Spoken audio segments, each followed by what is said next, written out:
and welcome back everybody to Nature is Underrated. Your host here, Hassan, here with Ryan George. Today we are joined by the CEO and co-founder of Northern Raised Meats, Zack Langlois. Did I say that right? You got that right. Yes. Yeah. That's always the hardest part. Now that the hardest part is over, Perfect, man. I'm glad I nailed your last name. Super happy about that. Welcome, man. Thank you for doing this. I really like what you're doing at Northern Raised Meats. I think it's a very honorable mission in today's time. I think let's get started a little bit about your background, your story, how Northern Raised Meats came about. Yeah. Let everybody know who you are and what the mission is, what the vision is. Yeah. I love that. What's the mission and the vision? Yeah. What's the mission and the vision? We might have a new I went to tagline. business school. Those two are very important. All right. Give you a SWOT analysis of our business. Yeah, please. Yeah. No, it's a good question, man. And like mission and vision are two really core things, and they're good. They're good words. They might be a little bit buzzwords, but they're really good words. They're purposeful words for us, right? So, yeah, man. Northern Raised Meats, right? Like Northern Raised, we're a company that is built to connect people with their personal well-being through the food on their plate, right? That's our mission. It's the core of how we kind of see food and the possibility and the potential for food. And the story, man, the story of Northern Raised is my story. It's my personal story. It's how I've evolved in a spiritual, physical, emotional practice and getting to know myself and evolving my own personal well-being. If we go back a few years, I was working for a long time in a corporate career in a fast-paced corporate environment and, quite honestly hit a place of burnout. There. Yes. Hit a place where, where, spiritually, emotionally, physically, I was sick. I was burnt out. I was unable to, connect with myself. And that really launched through a series of kind of low moments for me, launched this rediscovery process, where I started to dive back into my personal health and well-being, went back to the basics of movement and discovered things like breath, which I know, all of us align on, and then the cold exposure, and along with all of these different kind of biohacking modalities, if you will, right? And one of the kind of core things for me was to get back to what I was consuming, the food that I was putting in my body. And as I started to bring some intention to that part of my healing journey and discover or have a bit of a conscious connection to what it is that I was putting in my body, some lights really turned on to me in terms of desiring to know more about where my food came from, how my food was produced. And this question kept coming up for me as I sort of invested more and more and more into this process. It's like, how can I, as an individual consumer, be a more conscious consumer? How can I be a more integral part of my food chain, right? Yeah. And getting to kind of the core of the nature of my food, right?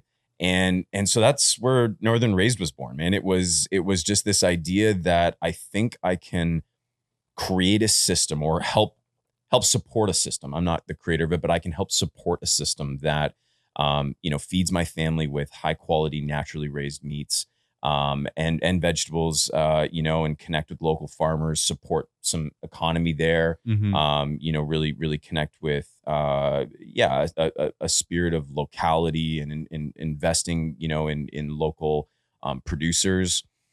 And we've evolved from there, man, to, create something that, it shows up as a business, right? Materially, that's, I'm passionate about what I do, and it's amazing. It's surreal to me some days that I get to do this for, for what I do as a job and connect with guys like you. But at that deeper level, it is a mission to help people experience what I experienced through healing myself, through natural food, through the basic kind of tenets of well-being and living a life well lived.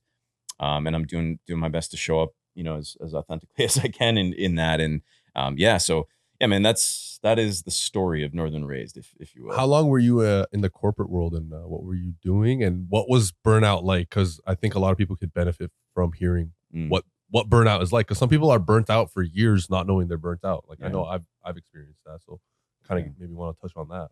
Yeah, really good question. So, for me, I was over 10 years in supply chain management. Okay. My last sort of stint, I had about 7 years serving as the Canadian vice president for a large publicly traded supply chain firm. Mm-hmm. I managed a staff of people, the big budgets, the travel, all these things. And, for me, the way that the burnout manifested was in what I'll refer to as like high functioning, but crippling anxiety. Okay. So on the outside, you would see a guy that was like, had his shit together. Yeah. Right. And it was in an environment where I couldn't fail on that. Right. Like I was traveling, I was living at hotels and hotel bars more than I was living in my own bed at that point. Right. Mm-hmm. And traveling, multiple weeks out of a month. And on the outside, you'd see a guy walking through the airport and you wouldn't, blink an eye, or you'd see a guy in front of a boardroom meeting and you wouldn't blink an eye.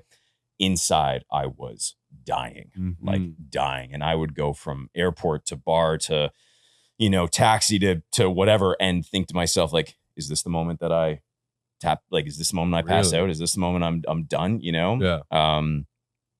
But I'm thankful that as a high functioning individual, I was able to get the job done per se. Yeah.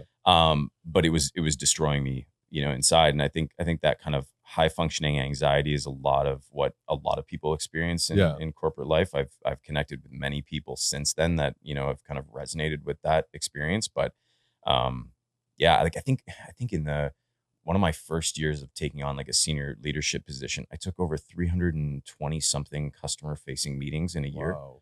That's not including 320. That's like almost one a day. Basically, and it was multiple a day. Because obviously you can't, there wasn't, so that was kind of the schedule, the pace of life that I was on. Right. Yeah. But, again, it was something that, it was an interesting experience, right? Because I had worked my career up to this moment where objectively that should have been successful. Yeah. Right. People would have looked at me and said, based on the title on your business card and based on what we see you doing externally, getting on a plane every week or something like that's somehow glorified. Right. But I found myself in that position, and to use a term my buddy Oliver coined, he talks about spiritual bankruptcy. So here I am living in this like objective abundance that the material world sees as success, but I'm spiritually devoid. I'm spiritually bankrupt, right? Yeah. And that manifested itself physically for me as well. Destroyed my gut, destroyed, my mental health, right? All of those things took an absolute beating along the way, and left me in this like, low, I don't like rock bottom. I mean, that it seems dramatic, but there was your rock bottom. Yeah, it was my everyone's rock bottom is different. Scary moments down there. Yeah. Yeah. And it reminds me of what our friend Jason says as well. It's like you achieve the highest version of your lowest self, right? That. Like you hit that plateau. It's like, I should have all the things. I should be happy. I have all the title, the money, I'm traveling, everything. I've hit everything on the checklist, but you felt drained and you had nothing in your tank because you weren't going internal. Everything you were feeding was external. Yeah. So, and I think that kind of relates to like the burnout, right? Everyone's chasing that thing, and they don't ever take time to like look within and be like, what do I need? Because it's always about what's the next thing? What's the next promotion? What's on the external? Exactly. What else can I get? Yeah. And then you just deplete yourself. That's crazy. Did you have a moment where you were like, that I'm done? Like, did you like, I feel like everyone has a moment, especially in the corporate world, when you're that successful, like you're at the top of the food chain in your own right. Like a lot of people would have a hard time leaving a position like that because it offers so much security. You've also dedicated your entire life to getting there as well. Like all the sacrifice, the school, the working up the corporate ladder. Did you have a moment where you were like, that's it? Like I'm going to do an exit plan, or was it like an abrupt, like I'm out and then I'll think about it? Or I didn't have like, I didn't have a Jerry Maguire moment where it's like, I'm taking the fishbowl and, like walking out, who's coming with me? Yeah. No, I for me, it was I want to say slow, to use a coffee analogy, because we were talking about coffee a little bit earlier, a slow drip evolution towards it. Like this has been my spiritual practice. And in the way that I've embodied my spiritual practice is to take small steps in line with what I believe is a bigger purpose for my life over time. Right. Yeah. That to me is like a formula. And that's how my life personally has unfolded. Right. It's like, okay, can we take a small step here and find out or do a gut check as to whether this thing is in alignment? If it is, let's take another one. Right. And that is not a process, by the way, that I was any kind of master at and still, working heavily on today. But there was no like, grandstand moment where I walked out and I was like, I'm out of here. To me, it was that gradual process. And, I wonder to myself sometimes if going back, maybe there was, need for a push off the cliff kind of moment. If that would have been better somehow.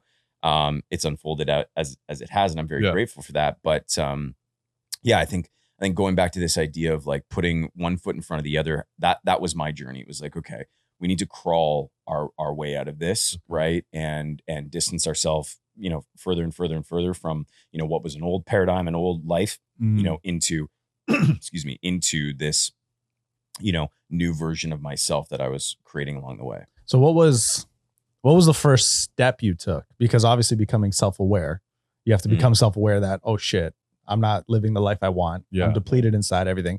How did you become self-aware that you were no longer happy with everything you had accomplished and you were doing? And then what was the first step you took to get on track? Like to change the trajectory of your life, rather, because I feel like a lot of people are stuck in that and they don't even know what the first thing to do is, because it can be so crippling. It's like, oh, I need to do all the modalities, all the things at once, and then you don't do anything. Right. So like, was there like one thing in particular, like journaling or breath work, or what was the one thing that got you out of that place and on the road to where you are now? I was fortunate in two respects. Number one, as I was sort of in my low moment, right? Number one was a community around me of, especially the men that I have in my life, the guys, the fellas in my life that, kind of wrapped their arms around me and said, hey, we got you in this. And with them, it was like a very back to basics kind of thing. It was like, I was fortunate to be an athlete, when I was a kid. And so like, there's just kind of an instilled baseline of like, go to the gym, right? Go like, that's good. Like an anchor. Get off your ass and go do, this world. So at very, very least, just go there, right? Go there and be there. And so that was certainly a portion of it. I think the big thing for me, Ryan, was for me, stress manifests in the breath and in the chest. And I had listened to a podcast with Laird Hamilton, and Laird Hamilton was talking about this guy, Wim Hof. Right. I love that. And this was, back several, many years ago now, like four plus years ago now, where that was not as popular name, and this guy was hitting the scene and he was this crazy, what is he? Crazy Polish Dutchman. Dutch. Yeah. He's from the Netherlands. Yeah. Yeah. Crazy Dutchman doing crazy stuff. Yeah. and Laird Hamilton was talking about Wim Hof breathwork. And at the time I was traveling in Portugal. And we were staying at this, spot kind of on the coast in Portugal. And I can tell you guys, like, the fear, the idea, because the stress was manifesting here and in the breath so heavily for me. And that was at the peak of stress for me in my professional, career life. Even the thought of diving into some Wim Hof breath work and like doing rounds of breath was terrifying to me. Terrifying, right? It's intimidating. Yeah.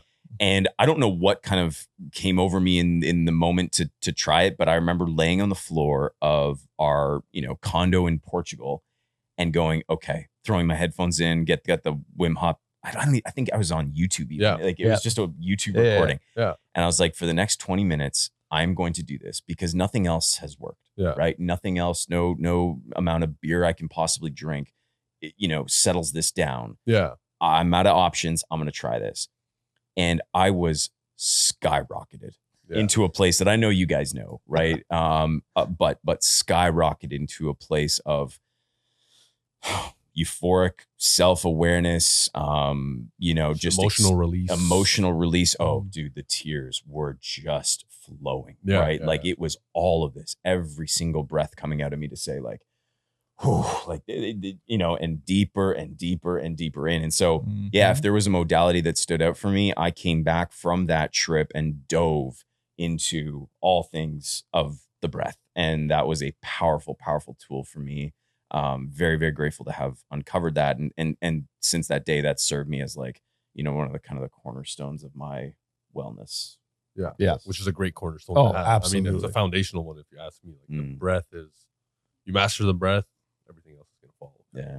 Yeah. You could say it's underrated. Which is definitely underrated. Definitely underrated. Podcast spinoff. For sure. So then you get into the breath work, and then now you're looking at your food. I'm assuming that's probably the next step you're looking at. What do you start to notice about the food that you're eating and how it's affecting your body? And then when you make the switch, how's that happening? Yeah. So I try to speak to this from a lens of like who I was, not who I am now. Because who I am now has like a knowledge about like a broader system that we should get into about, how we've kind of disconnected ourselves from nature, right? So we'll get there. But like, I think that guy at that time, that version of Zack at that time was saying to himself, or it was this little experimental process. It was like, eat this. It's cause and effect, right? This constant evaluation of cause and effect where, consume this, gauge to see how the body responds. Oh, bring some awareness to it, right? Yeah. This doesn't serve me. Okay, chuck that. And most of that was the big pillars that will be no surprise to anybody, but, ultra processed foods, high sugar content foods. For me, alcohol. A number of those different, dominoes continued to fall, right? And as those continued to fall, you're left with a very simple plate of food. Yeah. Right? Yeah. You're eliminating, and then you're looking like, okay, well, there's only a few things that are really good for me. Yeah. There's this notion of that like meat and potatoes is somehow simple, but what I found when I got to meat and potatoes, that was basically what we were left with, right? Yeah. I got there and I found beautiful complexity. Like I found diversity, I found connection, I found a desire to want to know where this simplistic core foundational food on my plate came from, and that was that opened doors, right? All of a sudden now I'm like browsing farmers markets, not just to pick up stuff off the shelf, but to talk to the people behind my food and be like, tell me, how does this happen? Yeah. Like, how do I get this steak? How do I walk away from this farmer's market with a beautiful piece of meat like this? Wow, what happens?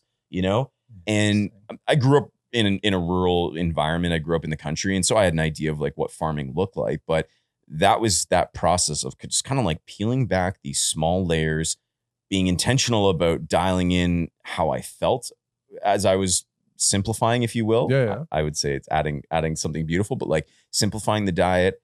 And then diving into another deeper level of saying, okay, like there's something more here to explore. Yeah. I mean, that's interesting that you decided to go into like this, basically the supply chain.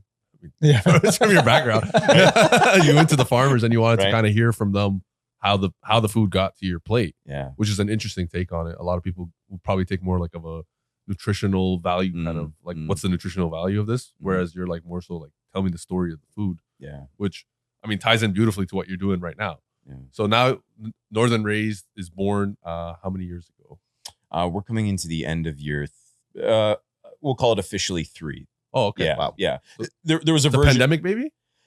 In a sense, there was a version that existed beforehand that was me sourcing just with friends and family, right? I'd call you guys up and say, that's where the whole thing started. I'd call you guys up and I'd say, hey, look, we're going to buy a half a cow. Yeah. Right. You guys want in, right? We were talking about this last summer. I was like, man, I could probably fit a chest freezer at the end of the hall and we can just get half a cow. Yeah. And then we're good. Half a cow. Yeah. So I tell a quick story that always is, to me, it's kind of like the origin story, right? Yeah. It's the start of it. So I had met a farmer at a farmer's market, and Farmer John, literally it's his name, Farmer John. Wow. And he was supplying us with some amazing free range pastured chickens.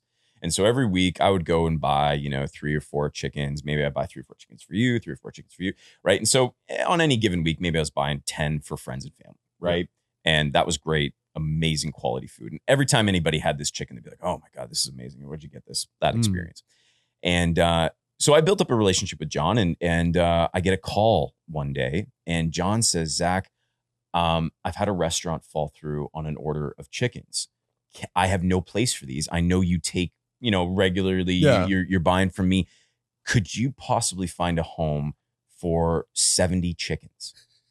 These are dead chickens, by the way. Yeah. Sorry to be blunt about it. Not live chickens. And I stopped and I was like, 70 chickens. I'm kind of doing the math. I'm like, okay, like a chicken is it's like the size of a basketball kind of. And I'm looking at my chest freezer going like, I could fit 70 chickens in here, right? Yeah. So I said yes. I say yes to John. Fast forward an hour later, John shows up at my doorstep with 70 chickens. Turns out I underestimated what 70 chickens, how much food that is. I was about to say, that's a big chest freezer. Yeah, it's a big chest freezer. Yeah. But within, I want to say a half an hour of texting friends, family, other people that had already connected with this food, gone. Every single one of those things was spoken for and out my door. Yeah. And that was kind of like a moment for me. So we had been existing, for quite some time doing that type of community buying. And then the moment that happened, and we had a series of other, kind of stories along the way of that really turned my eye to like saying, okay, there's something here from a business perspective, if you want to say, and understanding that people are connecting with this the way that I'm connecting with it.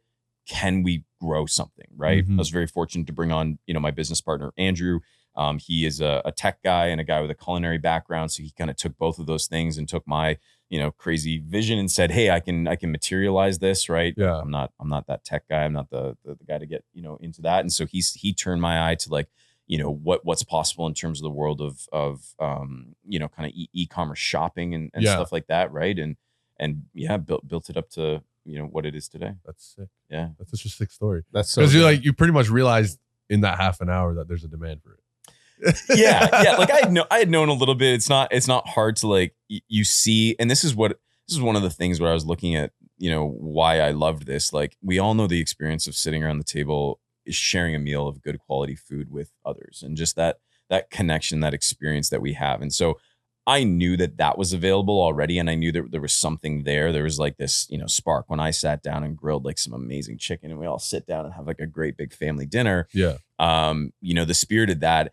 But I always questioned, like, can you scale that? Like, can I replicate that? Can I share that feeling that I have at my dinner table with a whole bunch of other people to the point where I'd even remotely call it a business? I wasn't so sure of that. Yeah. Right. But then you have moments like this that were validating, right? It was like, oh, okay, maybe we can scale this feeling, right? Maybe others are looking for that type of connection with their food, and maybe I can be a conduit and a storyteller of how we share the work that I've done to get to know, what's behind my food, and maybe I can share that with others.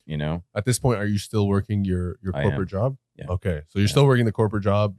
We're side hustling, man. Yeah, you're side hustling. Yeah, that's yeah. That's an important story. Yeah. And I want to get into that because I'm kind of at that point in my life right now where I'm working full time and side hustling, and I'm getting to the point where I want to make that leap. So maybe talk about like how to make that leap and maybe the process of getting there, and then getting to that point where you're like, it's time. It's time to just go from side hustle to full time doing what I'm meant to be doing.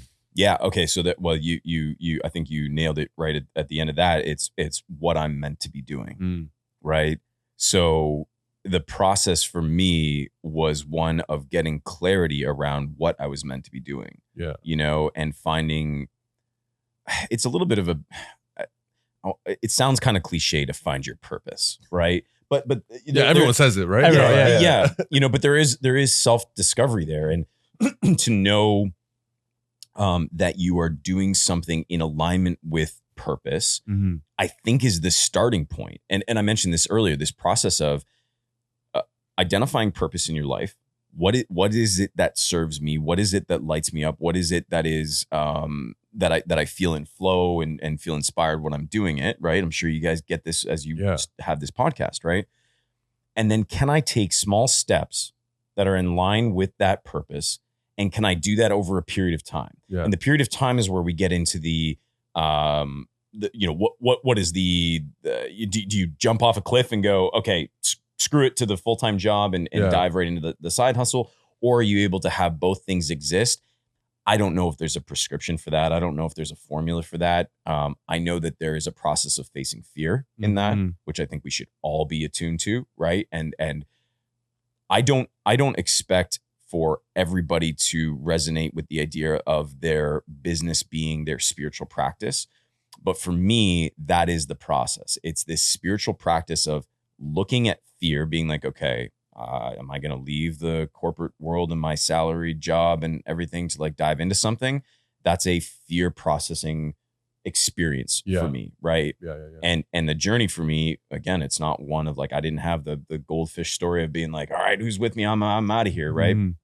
It was taking small steps to say, okay, this is in line with purpose. Let's take another one, right? This is fearful. It's in line with purpose. Let's take another one, right? And constantly seeking out those little challenges within myself to say, hey, here's a space where you need to evolve through, right? Here's a fear that you need to face. You need to, up into the moment where, hey, it makes sense that we're walking away from this thing and we're going to dive headfirst into what serves you the most, which is, living in this state. I love this. I love doing this with you guys, right? And that to me, now that I have experienced it today, I would never trade it for the world. But at the time, that was terrifying to me to say, what, you're gonna leave your corporate job and your paycheck to come, talk to Ryan and Hassan? Like,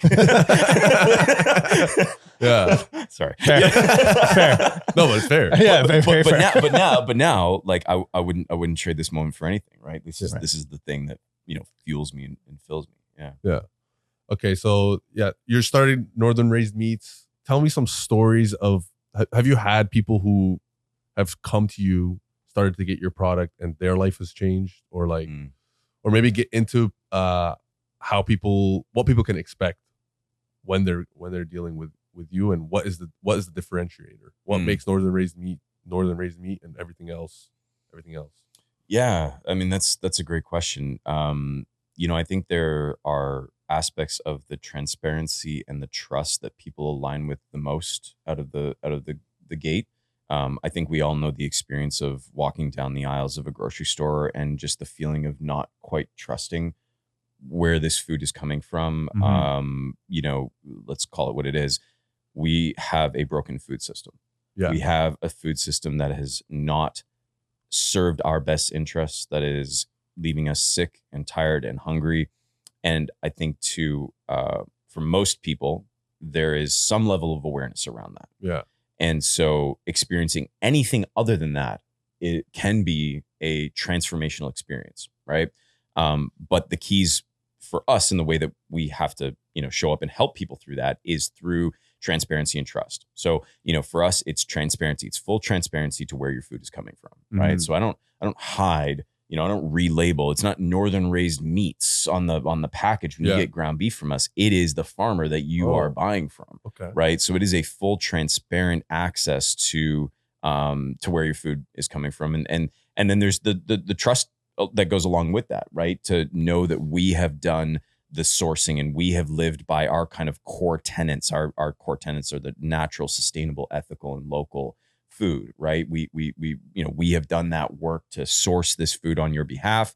And my hope is that as people have gone through that experience, by the time it gets to their plate, by the time they throw a steak on the barbecue or, feed their families, my hope is that they've experienced something different than the norm of walking through a grocery store and feeling that disheartened, like, I want to do a little bit better in this category of food or consumption, but I don't know where to start, and I hope that what our brand conveys and what my story and our story conveys is an opportunity to help people start, and just be like, hey, here, we've done some of the heavy lifting for you, right? You're left with just the ability to, go have this arrive in your kitchen, cook this for your family, be intentional, be grateful, be connected to your food.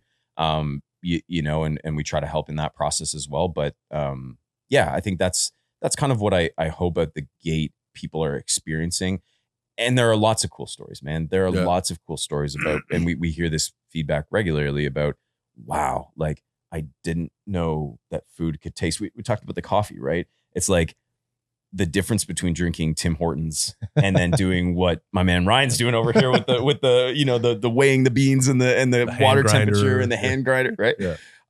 There are levels to the game, right? And so, bringing some intentionality, some practice, some ritual into the consumption of our food, I think that has been lost, and it's been lost by design, right? It's been lost by design. Right. There's a system that exists out there. There's a food system that exists out there that says, we do not want you to be connected to your food in this way, right? Because to give people, to have a world that is connected to their food in this way is to say goodbye to the lines and lines and lines of grocery shelves that are full of ultra processed food, right? That's a disconnection tool, right? That is a way to disconnect us from self, from community, from all of these core foundational elements of ourselves. It's a way to distance us. When you go and, crush some a bag of chips or something like that, you're not having a conscious connect. No, nobody's ever shared love over a bag of chips. I shouldn't. Maybe let's not get too ahead of ourselves. maybe there's someone out there. Yeah. But I believe that is a part that is by design, that, we have, we're a part of a system that has disconnected us from our food and from our personal well-being, and left us sick, hungry. Yeah. You think that the food supply chain is by design? Is it meant to make us sick, or just strictly for profits? Like, we've been so removed from nature, right? Like, you go to a grocery store, you pick up meat. People don't even think about, like, this is a cow. It's just a steak. Yeah. You know what I mean? So what is your view kind of on the food industry and how we've gotten here? Because I'm sure, like, being in the food industry now, you probably deep dived into this head first for the last 3 years at least. Yeah. Yeah. I mean, like, so, you ask about whether it's sort of by design to leave us sick or if it's about profits. I mean, I look at those two things as synonymous, right? If Hassan, Ryan, and Zach are always just a little bit hungry, we're going to go back to the place that we thought fed us, right? And so we're going to walk back and we'll grab another Gatorade off the shelf, right? Well, we've all had this experience. You down one Gatorade and you're like, you know what I'd love right now? Another Gatorade, right?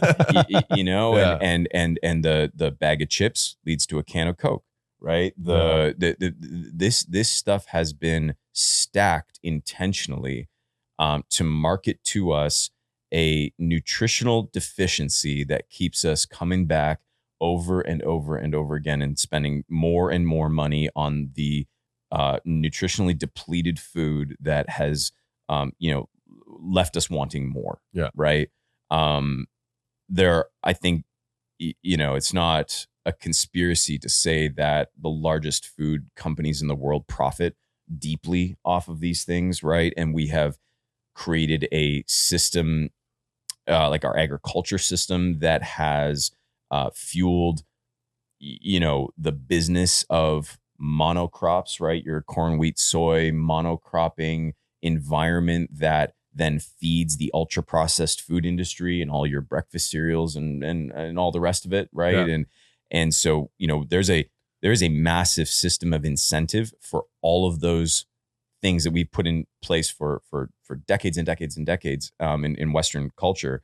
And if one of those things were to go away because the three of us decide, you know what, we're going to buy from a local farm, right? We're not going to go down the aisles of the grocery store. We're going to stay on that produce and meats section and just go home, right? Yeah. If that were to fail, or that were to not, the beast were not to be fed, you would see the collapse of some pretty large and very, very profitable food companies. So for someone listening right now, who doesn't know what monoculture is, right? Like what monocropping, monocropping is, like, maybe explain that to them and how that might be detrimental to the environment and to them and, for sure, their health. Yeah. So as in the name suggests, monocropping is the concept of using the land to raise one particular crop. Yeah. So we use, corn, for example, one of the, largest produced grains in the world.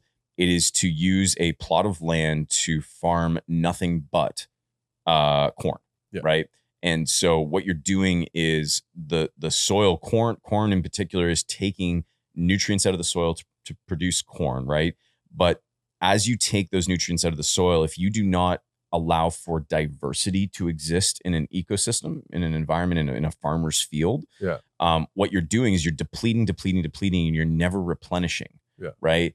And so monocropping leaves the land completely depleted because you've not allowed diversity to exist, right? You've said you have one job to produce one thing, and we're going to strip everything else out of this environment, right?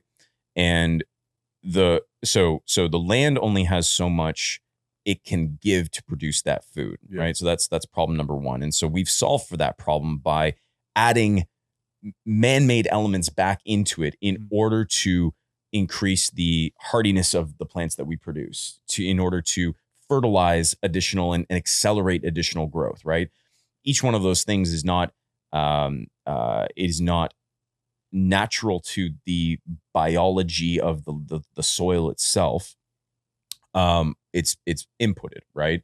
I think the kingpin of this is probably glyphosate, right? Like we have this, we have this chemical that was introduced to create hardiness in plants, but in fact, created a vicious cycle of essentially stacking glyphosate in order for that plant to survive, and a hardier and hardier and hardier version of this plant. Well, now we have I would say a borderline epidemic of glyphosate levels in our food that were specifically used, or started to be specifically used for monocropping.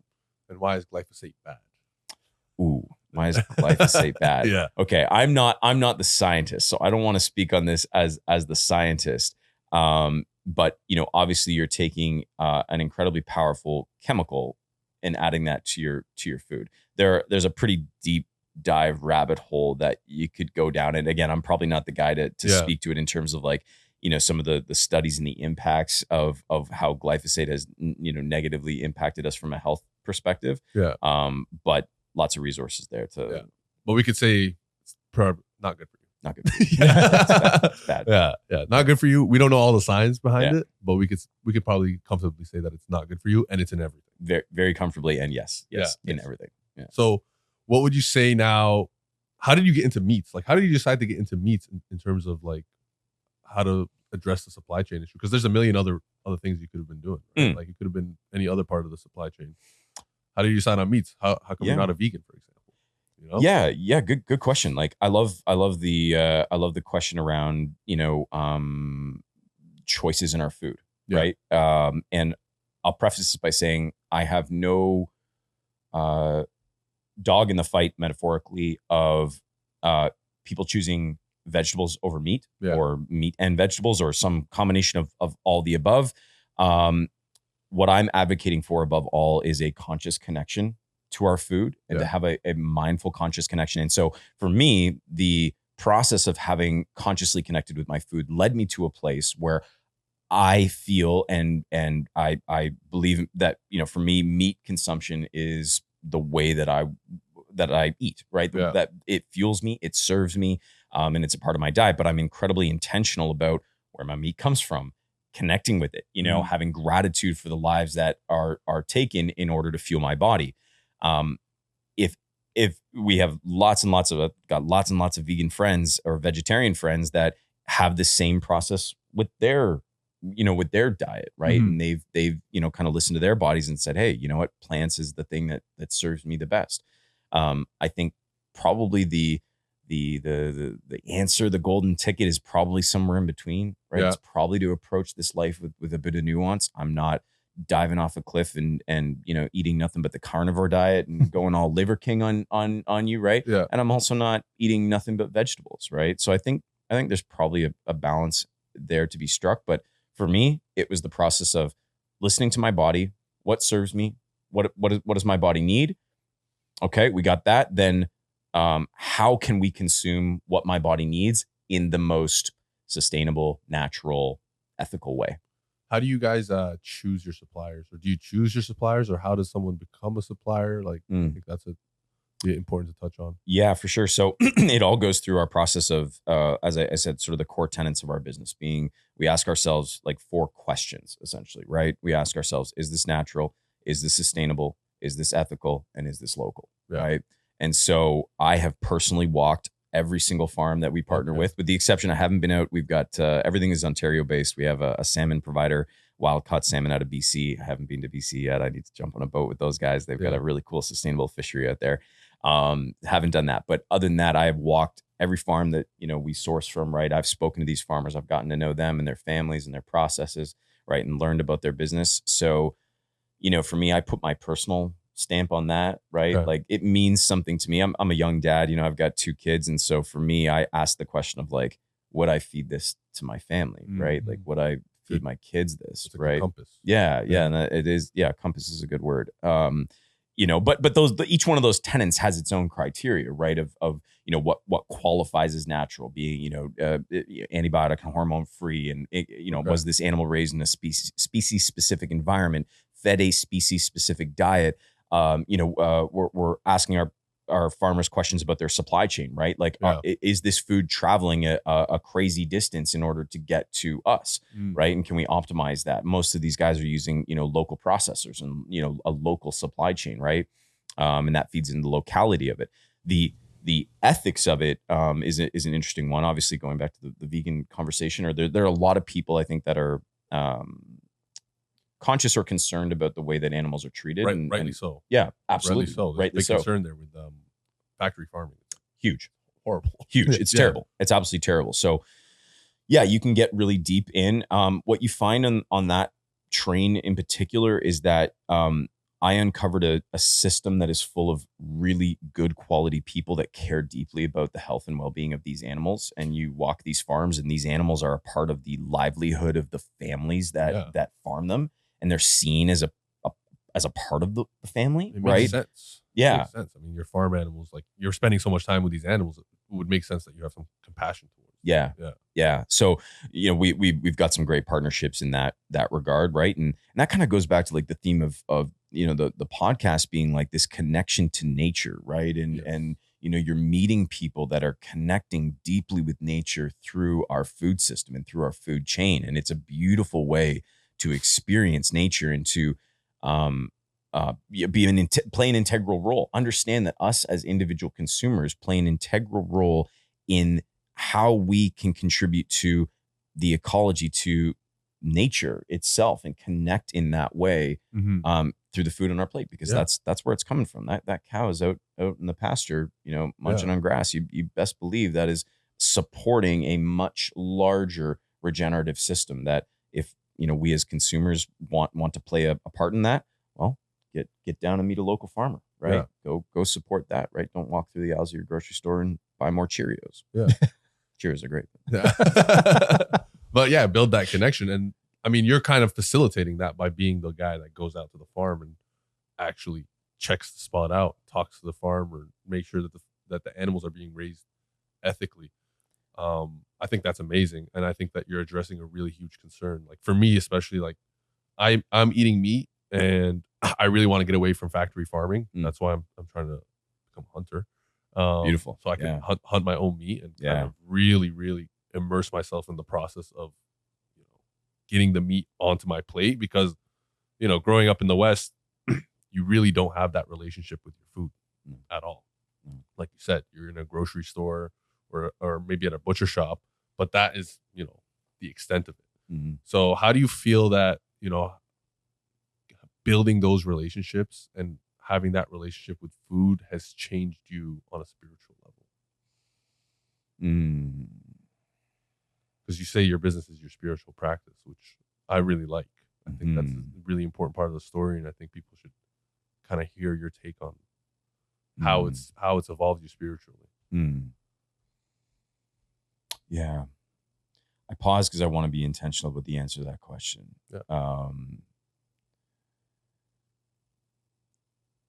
Yes, on a business level, it has created a spiritual practice for me. It's a way, it's something that keeps me accountable to showing up as a version of a higher version of myself, right? And to push towards a higher version of myself. That's the business of it. The consumption of it, I think, Ryan, you mentioned earlier that the place that we start with is awareness. And so I think that, I eat 3 meals a day, or try to, each one of those meals every time I consume something, it is an opportunity for me to be aware. It is an awareness checkpoint.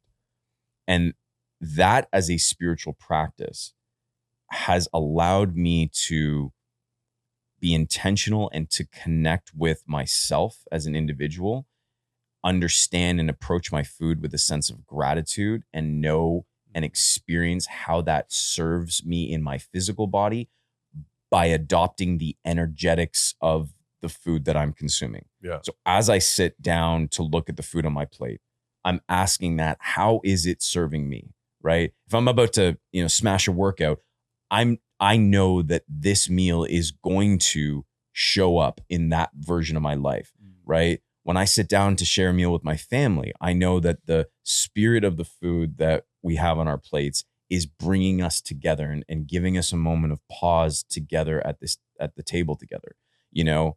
Those connection points and those moments of awareness, I use food to fuel those into my spiritual practice and to drive more awareness into my day. And to me, it is a living checkpoint on a daily basis of something that I'm allowed to pause, check in with the food, check in with my own physical body, right? We eat so many meals on the go. We eat so many meals running out the door, and we lose. It's funny, like I grew up in a house where prayer was a thing, right? Yeah. But I don't think I was ever properly introduced to what it is that we were doing when we prayed for food, right?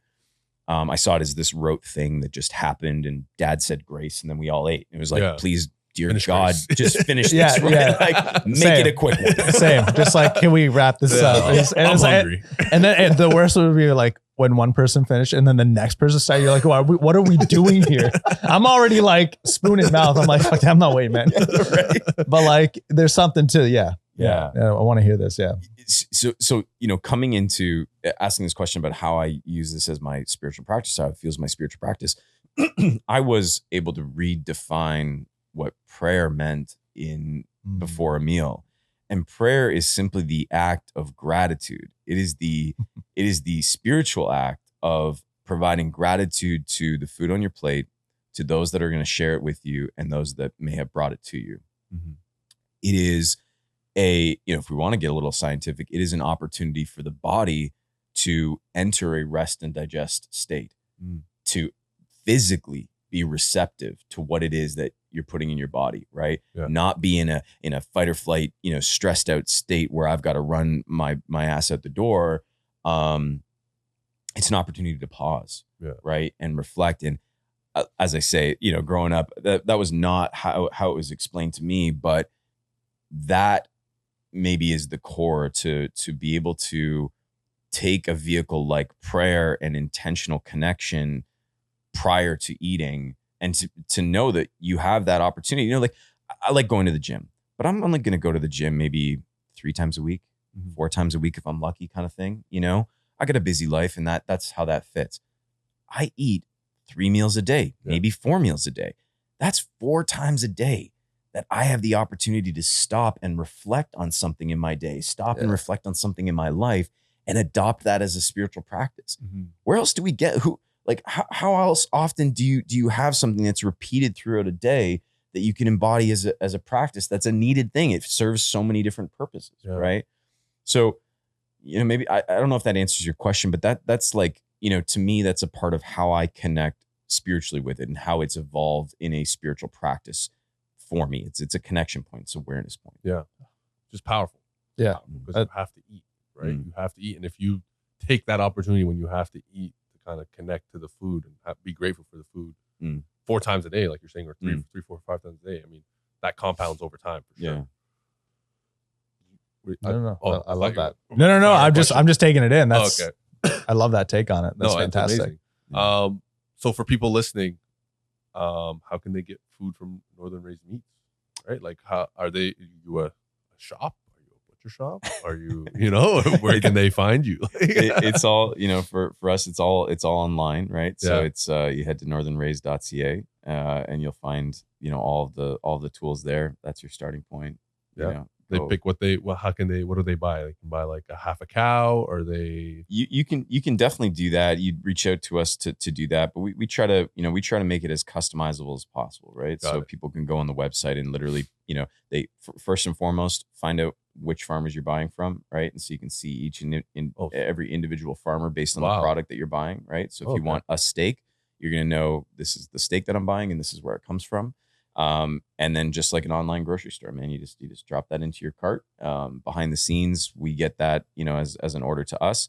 And then we go out on a weekly basis and we source from the farmers. So you are getting the food that you ordered is coming direct from those farms, essentially made to order, right? Like brought to you, the way that you've kind of, selected on the website. Yeah. And they get shipped a box right to their house. That guy right there. Boom. I love that. Nice. Brought some snacks. Oh, nice. A question around that. Yeah. So with a lot of vegetables and fruits, especially with our climate, it's all seasonal. Yes. So does that also apply to what's available to your customers online? It's just seasonal fruits and veggies. When they're in season, you get them. When they're not, you're not selling year-old apples. As we know, grocery store apples are birthday apples, they're called, because they're kept in a facility for a year to ripen over that course of a year. Yeah. So eating seasonally is a big part of what's available at Northern Raised, right? So on the vegetable side, we've got an amazing partner in Zawadi Farms. They're an urban farming, outfit that does community supported agriculture. And they are using seasonal vegetables, right? So if you order, veggies through Northern Raised, you are getting what is coming out of the ground. That's a paradigm shift for people. It's like, hey, I don't get to just choose the birthday apples off the shelf, right? Like I got to eat what's coming out of the ground. And then on the meat side as well, right? There's seasonality to meat, right? So depending on what type of meat you're sourcing, that animal is going to evolve, right? Like this idea that every steak should come out perfectly packaged with a perfect amount of fat cut and like all the things, right? Like those animals are going to evolve as well, right? As a cattle is grass fed on pasture throughout the winter months here in Ontario, you do not get access to, full pasture. Now you can have grass fed and finished, and that requires an animal to, be supplemented grass throughout the winter, but it changes the body composition of that animal. And so, come time to harvest that animal, it's going to be different than the cow that, is out, on pasture throughout the summer months, or that is constantly evolving. A pasture raised chicken, right? We have pastured chicken that will be rotated through fields. It essentially, it's a part of a regenerative agriculture system where the chickens follow the cattle. So the cattle obviously shit in the fields. They leave all the manure. Yeah. The chickens come along in these large kind of open air coops, and they sort of move them through the fields in order to process all the little bits of nutrients that the chickens will eat. And so the system kind of cycles itself. Well, when it's minus 30 outside, chickens don't do super well at minus 30, so they're brought into a barn, right? And then you have to be very intentional about how those chickens are raised within that environment, right? And to make sure that they have outdoor access and all of that. So our food is constantly evolving, right? The vegetables is a great kind of barometer of that. But yeah, we have to kind of get around to this idea that there's a seasonality to life, and in order to be in tune with nature, like this is an opportunity to be in tune with nature. You wouldn't go out into Algonquin Park on a canoe trip in the middle of December and bring shorts, right? These are just their ways that you have to like think about, hey, what is nature giving us, and how can I work with nature to produce something that's going to fuel me and serve me, right? But we've come to this place where we've assumed that nature works for us, right? And we were talking earlier about like the camping stuff. Like there's no better way to get slapped in the face, and understand that you're like the smallest fish in the pond, than like showing up in the middle of Algonquin in like a rainstorm. Or like for me, I did a lot of winter camping as a kid, and you'd be out and like we've had some nights at negative 25, negative 30. There is nothing more humbling in this world. You realize you are so small. You are so insignificant. 8 hours in that climate. Done. Yeah. You're done. That's all it takes. Man. You make some wrong moves in a canoe, just in a canoe, hanging out in Algonquin Park. You make some wrong moves, and you were all of a sudden the smallest part of that ecosystem. Right. So there's some humility there that I think we could all kind of remember to be like, we don't actually control this. Like, yeah. And I like the seasonality aspect of it too, because it almost gives you, it gives you the opportunity to be more intentional with what you're consuming, but also be more creative with the foods you're eating, because a lot of us get stuck in our routines and our habits and the things we like to eat because we have access to it all year round via the grocery store, things being shipped in from, South America, wherever else. But like only having access to certain fruits and veggies and meats during certain times of the year forces you to kind of like, or gives you the opportunity to be creative with what you're eating and maybe try something that you wouldn't try. Right. Because it's just like, this is what I have available to me. Let me try this. Let me see what I can make with this. Let me see how I can introduce this into my diet. Or, it gives you the opportunity to play around with it and like just explore and have fun with your food. Because I feel like we all just kind of get stuck in our little bubbles. This is what I like, and that's it. You know what I mean? Like we all have that friend that only eats chicken fingers, Everyone has that friend. So like it's nice to be able to explore different options and knowing that it's fresh and in season and you're only going to get it for a short period of time. It almost makes it that much more enjoyable because it's like, it's here for a short period of time and then it's gone. So I better just enjoy this and take like the most I can from it. Yeah. I love that. I love that aspect of the business. Yeah. What would you say is the most surprising thing you've learned going through this journey? Because food is so important. And it's a lot of times it's an unconscious part of our life. For a lot of people, it is an unconscious part of their life where it's just like, I eat. What I eat, how I eat, not really much thought there. But you've had this unique opportunity to kind of delve into this world and learn a lot, I'm sure. So yeah, I mean, you might have touched on the thing that was most surprising to me is the fact that we are unconscious about it. How unconscious I was about it, right? How I took food for granted. I did not think twice about the food that was coming onto my plate. Never crossed my mind. Right? Never once did I stop to think, oh, there's an animal behind this, or there's a farmer behind this, or whatever.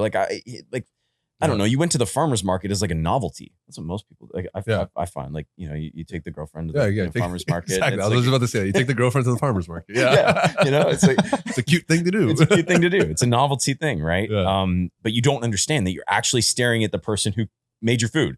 Right. So, that to me is really, it was surprising for me. It was an opportunity for me to go, oh, like crazy. I've never thought about this. And I think a lot of people don't. You have these very simple conversations where, you'll just ask people really simply, like, hey, where'd you get this? Where'd you get this hamburger? Sobeys? Right? It's like, oh, no, where did Sobeys get it from? And that conversation, like, I think food is such a powerful vehicle to deeper life experiences, right? Whether it's just the enjoyment of having dinner around the table and sharing something, right? Or celebrating, or, like food is just such a powerful, powerful vehicle for us as human beings. But we sort of, we've dismissed it. Yeah. And again, a little bit like going back to our earlier conversation, I think it's been dismissed by design, right? Because it's tough to connect in that way with an ultra processed meal, right? It's tough to connect in what I'm talking about. It's tough to connect in that way if you go to, McDonald's and just grab some fast food, right? Yeah. Like, it keeps you coming back into that system, right? And it fuels these, the powers that own these systems, but it loses that aspect of it. And I think as we regain the power that is held in what we consume and the power that, is held within food. And a lot of us, like, I'll ask you guys, like, if you guys were to think about or to categorize what your relationship with food is, like, what does food mean to you? Have you thought about that as a question? Do you have a particular relationship with food?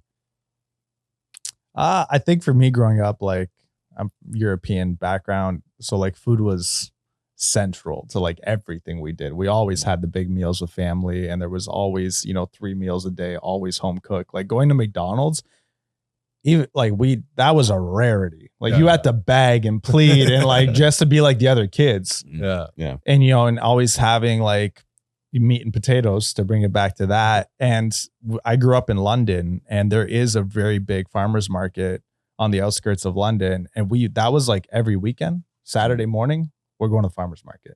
We're buying fresh veggies, fresh fruits, meat from the butchers, fresh bread from the bakers. Like it was, so I was very much in tune with that. I didn't really appreciate or know what exactly was happening. It was just like, oh, I get to go to it was like a farmer's market, flea market, whatever. It was just like a fun outing. Every weekend we did that. Yeah. And I'm eating well. I didn't really realize it until now. Like I'm looking at what I eat now and I'm like, oh, like I'm eating now what I was eating then, but I went away from that, right? When you go through your teenage years and you're a young adult, like I'm just going to eat fast food. I'm going to do this. And you don't appreciate it. But then when you come back to a full circle, like I was used to look at my dad and the things he ate. I'm like, it's gross. That's this. And now I'm eating the exact same diet. And I'm like, man, he was onto something. Like, you know what I mean? Like even he always took like a handful of vitamins. I'm like, how do you do that? That's whatever. And now I'm doing the same thing. And it's just like everything just came like full circle. But one thing that stuck out, like still stands out to me, is like I would have friends from school come over for like a meal. And like there was always like at least 3 courses. Like you start with soup or some sort of appetizer, then the meal, then there's dessert, then salads, whatever. Like there's multiple things on the table. My friends would come over, eat soup, and be like, thanks for dinner. I'm like, oh, bro, that's like, we're just getting started. Like, what are you talking about? Like, there's more. And they're like, what do you mean there's more? I'm like, oh, there's more. And they would always be like, come to my house and be like, oh man, I get to eat, but then I'd go to their places and their mom's making them like craft dinner and like all these things that I never get to have. And I'm like, oh man, this is the best. But they're coming to my place. Like I get to have like a full course, like meal, like, so it's just like the differences, but like, I didn't appreciate it, I think, as much then as I do now. And now I'm able to like fully appreciate everything my parents did, and like always prioritizing the quality of the food we had over everything, and really instilling that, culture of making your own food, home cooked meals. We made our own sauerkraut. We made our own pickles. We made all of that, it's just very ingrained in us. So like, I have a full appreciation of it now. And I respect what they did and the extra effort to go to the farmer's market, because it was like a 25-minute drive each way, 30-minute, dealing with all that with 3 boys, like it was a lot of the times they would leave us at home. I'm not gonna lie, watch cartoons, just stay here, we'll be back. But going there and doing that, like I think I have a very full appreciation for it now. And like, I wish there was more access to stuff like that here. You know what I mean? Like, because it is hard to find everything in one market. You're not going to find all the things. So I think for me, it's just, I appreciate it now. And I look at it as like a fuel source more than anything. It's like, okay, what do I need to feel my best and operate at my optimal levels? Like if I'm training, what do I need on that day? If I'm not training, what do I need on this day? But like, it's a lot around meat and potatoes and removing refined sugars and grains and all that, because I just feel better that way. Still gonna eat a pizza every once in a while, but like, you know what I mean? But it's just like everything in moderation. And I don't know, for me, it's just that's what it is. It's a very similar experience growing up. My mom always home cooked meals. Very, very important part. I would say as I matured and grew up, now more so it's like I look at food and I'm trying to have that ethical question. About where the food is coming from and where it's sourced. And that's why I think what you're doing is amazing, because you're solving that problem for people. But yeah, I think that's a big part of, when I was younger, it's like, we're eating good food all the time, but there was never a question of where the food came from, right? It's just like the food is here. Now it's more so like, okay, where's the food coming from?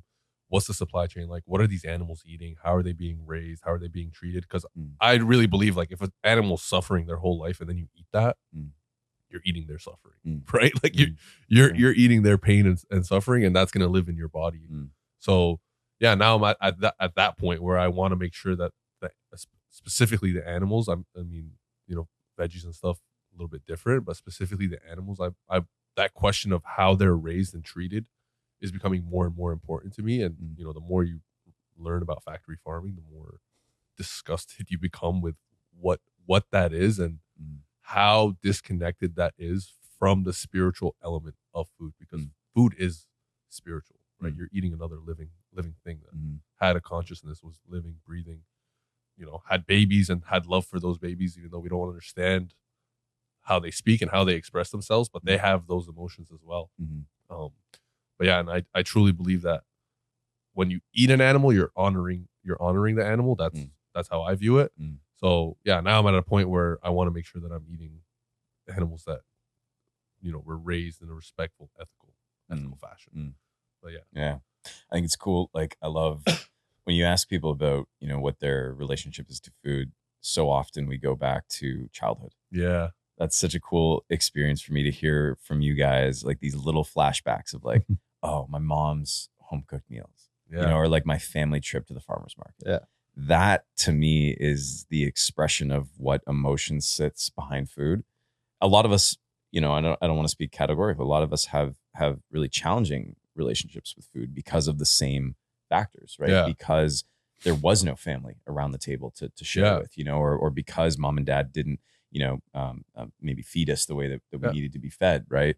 But all of it holds emotion, all of it holds deep connection, right? And you feel it. And that's, you know, you asked earlier about like what kind of like is the exciting part, the surprising parts of what I get to do. And like, it's that, and it's getting to hear from people be like, oh, you know, my mom used to make soup, right? Yeah. And it was good. You know, my friends used to come over and like, and I used to go to the farmer's market with my brothers and we just tear that place up. Like, you know, that those little stories to me are the ones that like stand out. And it's like, oh yeah, that's what I want to be a part of. Right. Like, and we approach our business, and I don't take that for granted that I get to play a very small role in showing up in your kitchen, right? Yeah. And to be like, you think of anytime you've got a party, where do people congregate, right? Around the food, the food, man, around the kitchen. Yeah. And if I can have, like, so many of my best memories are serving like huge groups of my friends and just like, you know, sitting at a table and just hearing the laughter and the conversation and seeing people enjoy food and like, I don't know, man, I'm incredibly grateful, incredibly honored that I get to play a small role in being in people's kitchens, being at people's dinner tables. Like, it's just such an intimate place. And I don't know, I love that part of my job, you know? No, it is a magical part, because food is like you said, it's like always the centerpiece. Like, even going back to my childhood, or even right now, it's like when there's an occasion, there's lots of food. Yeah. Like, that's kind of like, okay, we're having something big is happening, so we're gonna eat a lot of food. Yeah. There's gonna be a lot of food at that function. Yeah. Right. And it's super magical. Yeah. Because people just congregate around it. Like, Yeah. everybody wants to know about the food. Yeah. What's on the menu? That's is it good? Is it bad? Like, was it overcooked? Was it undercooked? Where'd this stuff come from? And it really is always the centerpiece of every function. Yeah. It's always the most important thing. Yeah. Like, always. Yeah. And I have a question. So like, everything's Ontario sourced. Is it available to people outside of Ontario, or is shipping restricted to Ontario as well? Right now is only within Ontario. Okay. Yeah. So there will be future iterations of the business that will take us outside, but, you know, we're always going to focus on that locality, right? So as we evolve the business outside of Ontario, it won't be to take Ontario food to Quebecers, right? It will be sourced from Quebec, where you are, for you know, people in the province, right? And that's a big portion of like our commitment to the locality. It's interesting. I use the word locality. So we have the notion of local and supporting local, but then there's local versus, or locality versus local. If you go to the local convenience store and you pick up a can of Coke, you can say I supported local because I bought from the local convenience store, but you bought the can of Coke that was shipped from, you know, God knows where, right? And so to be able to think kind of one step back in the supply chain and really push for the locality of food through that supply chain, and be like, not only did I support an Ontario-based business, but I also support an Ontario-based farmer who buys all of his stuff from Ontario suppliers and supports a full circle, you know, local infrastructure. That's something to be kind of conscious of for people to think about a little bit too, is like, I'm supporting local, but like just go one step back. Like, where did my local supplier get their stuff from? Right. And as much as we can, trying to, keep that, sort of in-house, if you will. Not to say that aren't advantages to kind of like outsourcing, things in our world, and we've benefited from that. But I think that's an interesting way to think about like the locality and where it actually comes from. I like that. Yeah. I like that. And I like that wherever you go, like let's say you go expand to BC, it's going to be sourced from BC farmers and keeping it within that ecosystem, and probably a lot more, seafood coming into the play then, depending on where you are. Right. So the environment will dictate what's available, which I think is also super interesting because it gives you, again, the ability to be playful with your food and what you're getting. That connection. Yeah, it's that connection to the land that you are sourcing from. Yeah. That's beautiful. Yeah. So, question for the question of the podcast we ask all the guests. What is one part, which I'm almost certain I already know your answer, but I'm going to ask you the question already. What is one part of nature which you believe is underrated? I want to be cheeky and say my food. Yeah. I was like, obviously. I was like, I think I already know the answer to this question. I want to go with the easy Sunday school answer. No, I'll expand out on that. I've spent a lot of time in nature.